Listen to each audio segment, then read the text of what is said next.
Carlo, per fortuna diciamo, a fronte di tante aziende, 147 imprese agricole professionali in meno, abbiamo anche tanti giovani che iniziano questa attività. Difficile, molto difficile, su cui bisogna fare una scommessa anche di grande impegno. C'è qualche aiuto a questo riguardo? Leggo solo un messaggio prima. Buongiorno Presidente. Siete due presidenti, vedete, sono un agricoltore quasi vecchio, ma dopo 40 anni di mutuo, dopo 2 successioni, un accatastamento e un frazionamento, mi chiedete di lasciare incolti il 4% e voi che fate? Ciao, Carlo da Verona. Il famoso 4%, questo qua, vero? C'è. A riposo il 4% dei terreni, ci chiederebbe l'Europa. Sì, è una norma che rientra all'interno di un ecoschema, cioè ne parlavo prima, no? Di quella possibilità di fatto un titolo base e poi tu puoi aumentarlo attraverso tutta una serie di condizionalità e di azioni che fai, che non sono obbligatorie però. Non sono obbligatorie, okay. Tant'è che il problema qual è? Che molti rinunciano a fare un certo tipo di lavorazione, di approccio, perché la PAC risulta molto più gravosa che non... Invece che essere un aiuto... E quindi dicono rinunciamo all'aiuto e continuiamo con l'agricoltura tradizionale. Quindi ecco, voglio dire, il problema c'è, esiste, persiste e bisogna renderla, come ho detto, questa politica agricola bisogna renderla conveniente agli agricoltori, non sconveniente, certo. Perché noi crediamo che vada fatta con gli agricoltori, non senza gli agricoltori, perché risulta troppo gravosa e troppo onerosa. Certo. Giovani? Sì, tornando alla questione dei giovani, i numeri ci dicono che circa il 2% delle nuove aziende che si formano sono appunto gestite da giovani agricoltori che a mio avviso sono degli eroi, nonostante appunto la possibilità di accedere ai finanziamenti della regione per appunto far sì che l'azienda possa partire, poi la totale gestione ovviamente e percorso che l'azienda fa ovviamente è in capo al giovane agricoltore che di questi tempi appunto... Che è in autonomia, quindi è bene chiarirlo questo, perché sì, uno non pensi di incominciare il cimento come ci hanno scritto alcuni e avrò degli aiuti di volta in volta, no ti serve per aprire. Solamente come un incentivo per l'inizio, dopodiché appunto come tutte quante le aziende devono trovare la propria strada e camminare con le proprie gambe. In questa situazione particolarmente critica per il settore agricolo, il fatto che ci siano dei giovani che vogliono investire in questo settore è un atto eroico. Certo, no, io non lo definirei in altro modo. Chiarissima. La fauna selvatica, Presidente, dobbiamo accennare anche a questo perché abbiamo tante istanze da questo punto di vista sul nostro territorio. Qual è la situazione? Un altro messaggio: sono un agricoltore, ho una piccola azienda e riesco a sopravvivere con una mia attività di vendita di prodotti e lavorati, ma ho dovuto reinventarmi facendo degli investimenti, spero non succedano imprevisti. Io lo comprendo, vede, no? La creatività poi delle aziende stesse porta a reinventarsi, porta a ricollocarsi con progetti gli investimenti tra l'altro ci sono, ci sono investimenti gravati da un'inflazione e da un aumento dei tassi, per la quale noi il 26 ottobre, riprendo, avevamo chiesto un intervento in legge finanziaria del governo a mitigazione di almeno una calmierazione di quello che erano i mutui esistenti, perché ricordo che paradossalmente, lo diceva prima la Presidente Senno, ci sono oggi aziende che chiudono ma che sono aziende professionali, cioè sono quelle che hanno cambiato i mezzi, hanno reso sicuro l'ambiente di lavoro, hanno fatto tutti quegli investimenti necessari, però oggi si trovano a dover scontare un conto economico che non torna più e quindi preferiscono chiudere. Ricordiamoci che quando muore un'azienda agricola, muore un agricoltore, inteso come impresa, muore un importante presidio territoriale. Tornando sulla fauna selvatica,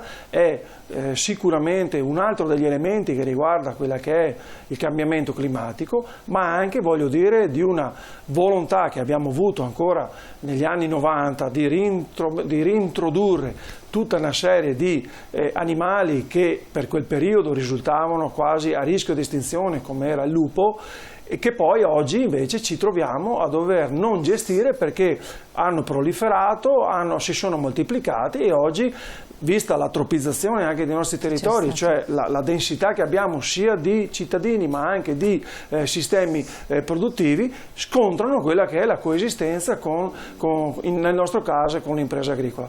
Vi ricordo che parecchi danni noi subiamo annualmente sulle nostre produzioni, perché il problema della fauna selvatica, sicuramente i cinghiali, ma possiamo parlare dei colombi, possiamo parlare del nutrio, possiamo parlare dei cormorani per i pescatori, possiamo parlare di un animale che spesso è veicolo di malattie e quindi anche il rischio di infettare poi gli allevamenti con la peste suina piuttosto che con l'influenza aviaria. Se tu non hai, nel caso logicamente degli uccelli, non sicuramente dei cinghiali questo, ma se tu non hai una gestione, se tu non cominci ad avere un approccio ambientale moderno e quindi avere gli strumenti, avere le politiche che ti permettono di gestirla, cos'è che diventa? Diventa soltanto un'operazione tra chi vuole la fauna selvatica e chi non la vuole. Io credo che non sia questo il sistema adatto per poter coesistere in un ambito, voglio dire, di normalità, dove sicuramente noi come agricoltori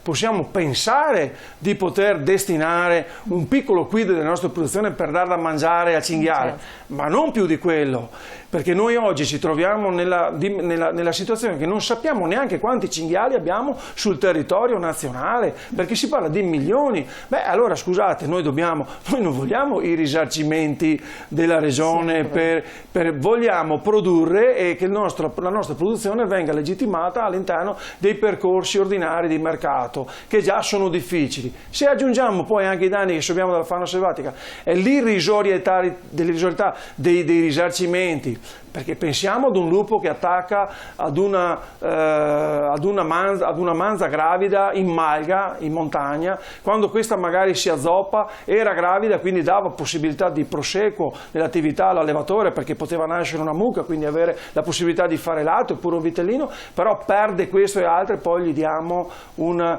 valore che è, non sto qui adesso ad esprimermi in termini tecnici perché da casa magari non ci capirebbero, però un valore che è irrisorio. Allora vuol dire che dobbiamo cominciare a ragionare di come cambiare la norma. Oggi abbiamo una norma che è del 92, che è la 157, alla quale noi, anche alla Regione Veneto abbiamo chiesto di attivarsi per poterla cambiare. Nella legge di stabilità scorsa si erano aperti dei pertugi per poter agire al cambiamento, nella conferenza Stato-Regioni non è stato adottata, non sono stati portati avanti, diciamo, quei percorsi.